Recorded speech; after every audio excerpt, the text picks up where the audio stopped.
In the dry plains of today's Pakistan and northwest India, archaeologists once brushed away layers of earth and found something that made them stop in awe. Beneath the dust lay wide streets running in perfect grids. Multi-story brick houses lined those streets. Wells sank deep into the ground to draw clean water. Underground drains carried sewage away, a luxury some modern cities struggled to achieve even for 1,000 years later. This was the Indus Valley Civilization. Born around 3300 BC, its great cities, Harappa and Mohenjo-daro, were unlike anything else on Earth at the time. While Mesopotamia built ziggurats and Egypt raised pyramids, the people of the Indus quietly perfected city life. Their homes had courtyards. Their workshops produced beads, pottery, and fine tools. Traders carried goods across vast networks stretching to Mesopotamia and beyond. And yet, they left behind a riddle. Scattered across the ruins are thousands of inscriptions, etched into seals and pottery. Strange symbols, short sequences, repeating patterns. A writing system, but one we still cannot read. To this day, no one has cracked the Indus script. We don't know what they called themselves, what gods they worshipped, what songs they sang. An entire civilization left us their words, but the key is lost. Even their fall is a mystery. Around 1500 BCE, the great cities were abandoned. No armies stormed the walls. No charred ruins suggest destruction. Instead, the rivers that fed them may have shifted. Drought may have bled the land dry. Disease may have spread through crowded streets. Or perhaps waves of migrants absorbed the survivors into new cultures. Whatever the reason, the Indus Valley vanished, leaving silence where once there was order and life. And here's the strange part. For centuries, India forgot it even existed. The Vedic hymns and later histories make no mention of Harappa or Mohenjo-daro. It was as if the memory of these cities was deliberately erased, buried beneath myth and time. Only in the 20th century did the ruins re-emerge, forcing us to rewrite the story of India's beginning. Because India's story didn't start with kings and conquests. It started with engineers, traders, and builders. With a civilization that planned its streets before Rome was a dream. With people who created one of the world's earliest urban miracles, and then disappeared into the dust. The age of Vedas and myths, when the Indus cities faded into dust, India did not fall silent. A new age was already dawning, an age of hymns, fire altars, and wandering tribes whose songs would echo for thousands of years. Around 1500 BCE, waves of Indo-Aryan migrants crossed the passes of the northwest. They brought cattle, chariots, and a language that would grow into Sanskrit, one of the world's great tongues. They carried their gods in song and memory, Ugni the fire-bringer, Indra the thunder-wielder, Varuna the keeper of cosmic order.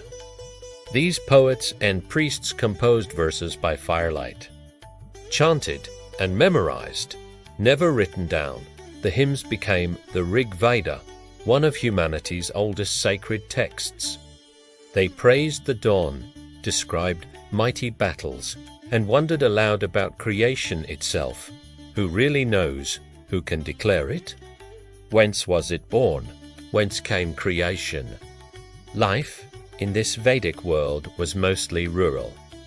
Cattle were wealth. Kings ruled small clans called Jana, but power rested as much with councils of elders and priests as with warriors. Horses and chariots brought new speed to trade and war.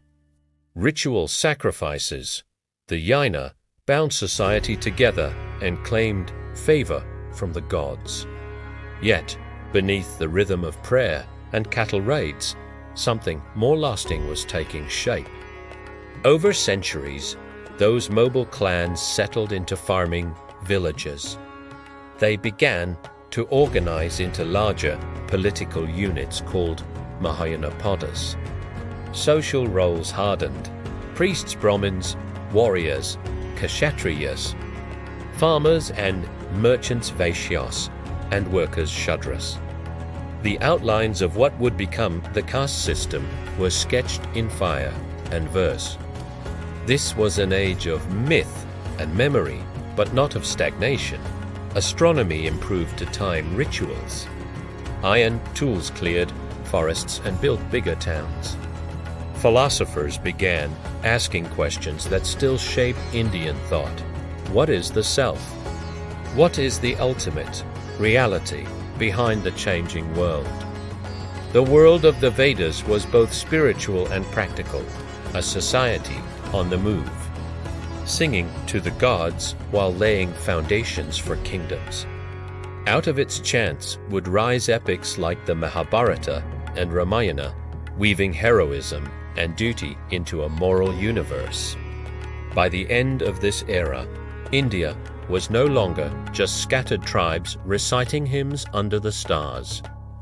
Fields spread wider, villages grew denser. Ambitious chiefs dreamed of uniting lands and peoples. The sound of war drums began to drown the chanting fires. And soon, kings with armies, not poets with hymns, would shape the destiny of the subcontinent. By 600 BCE, the land that would one day be called India was changing again. The chanting fires of the Vedic tribes were giving way to the clang of iron tools and the clash of ambitions. Forests fell to plows, villages thickened into towns, and those towns hungry for trade and power merged into ever larger states. These were the Mahajanapadas, the 16 great realms that stretched from the Himalayan foothills to the plains of the Ganges. Each was a world unto itself, walled cities, bustling marketplaces, and rulers competing for land and tribute. Some, like Magadha, had rich soils and iron deposits that gave them an edge. Others, like Kosala and Vatsa, thrived on river trade and fertile valleys. Politics sharpened.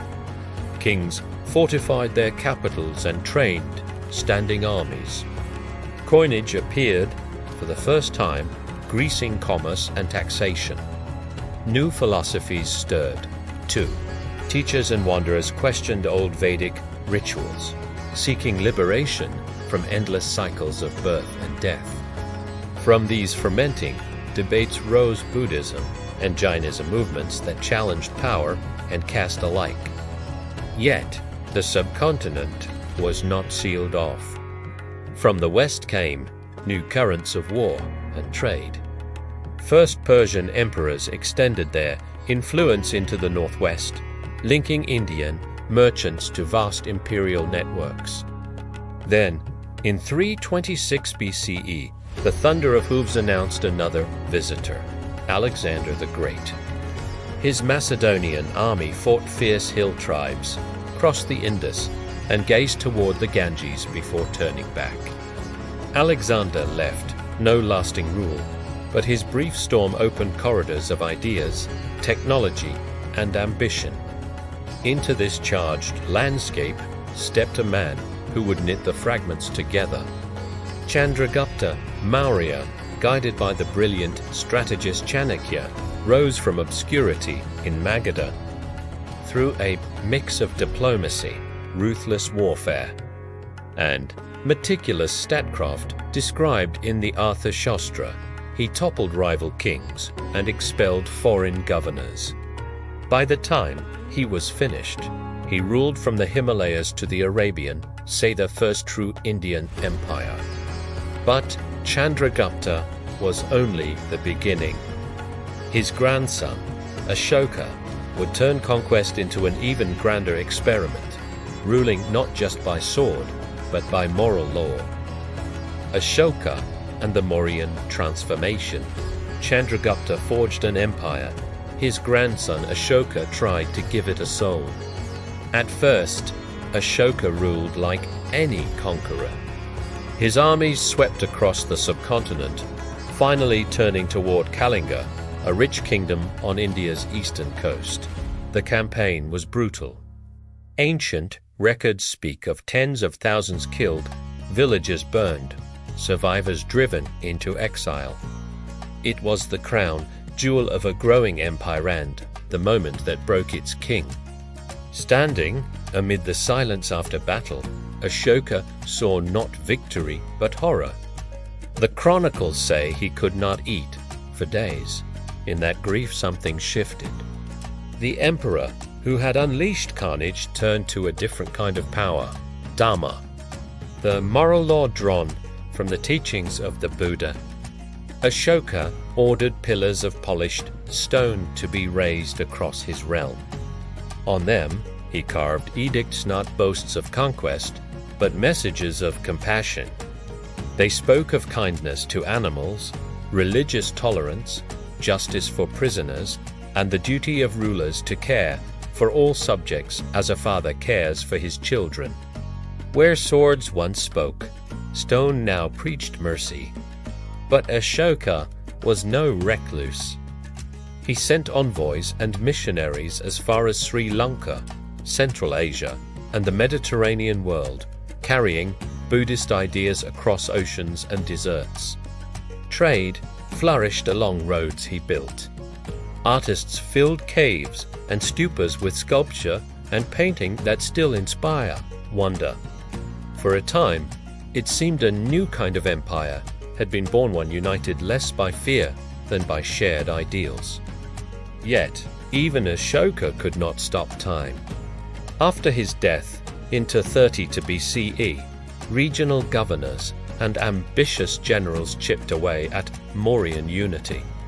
Within 50 years, the great empire splintered, leaving only scattered successors and the silent testimony of stone pillars.